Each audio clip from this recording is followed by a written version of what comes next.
एक लड़की ने अपनी माँ से कहा, अम्मी, मैं अपने बॉयफ्रेंड के साथ हम बिस्तर होना चाहती हूँ, मुझे इजाजत दे दो। माँ बड़ी अक्लमंद थी। उसने कुछ सोचा और बोली, ठीक है बेटी, मैं इजाजत दूंगी, लेकिन पहले 1 हफ्ते तक तुम्हें मेरी एक शर्त पूरी करनी होगी।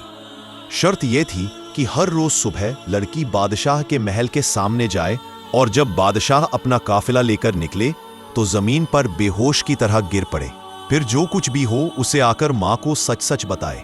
पहला दिन लड़की गिरी। बादशाह खुद घोड़े से उतरा और उसने लड़की को अपने हाथों से उठाया, हालत देखी, दवाइयां दिलवाईं और सुरक्षित घर पहुंचाने का हुक्म दिया। दूसरा दिन लड़की फिर गिरी। इस बार बादशाह ने मुड़कर भी नहीं देखा, आगे बढ़ गया और वजीर ने दौड़कर उसे उठाया, कपड़े झाड़े और चला गया।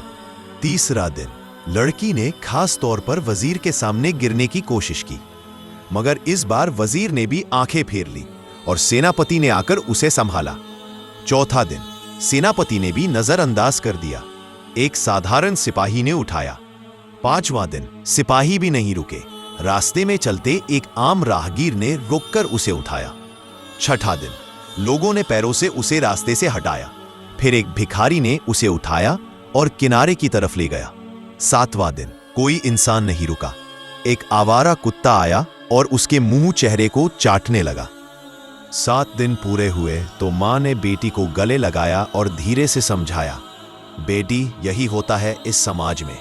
जब कोई लड़की पहली बार गिरती है तो सबसे पहले कोई बादशाह या बिगड़ा हुआ अमीरजादा उसकी इज्जत लूटता है, फिर उसे अपने से थोड़े छोटों के लिए छोड़ देता है, फिर छोटे उसे और छोटों के लिए। धीरे धीरे यही लड़की एक दिन गली के कुत्तों और लफंगों के लिए सस्ता माल बनकर रह जाती है, जिसे कोई उठाने की जहमत भी नहीं करता, बल्कि लात मारकर रास्ते से हटा दिया जाता है। इसलिए बेटी, अपनी इज्जत को कभी जमीन पर मत गिरने देना, क्योंकि जो एक बार गिर गई उसे पहले तो शहंशाह उठाते हैं, मगर आखिर में गली का कुत्ता भी नाक सिकोड़कर चला जाता है। आपके हिसाब से क्या ये बात सही है या गलत है? कमेंट में अपनी राय जरूर देना दोस्तों।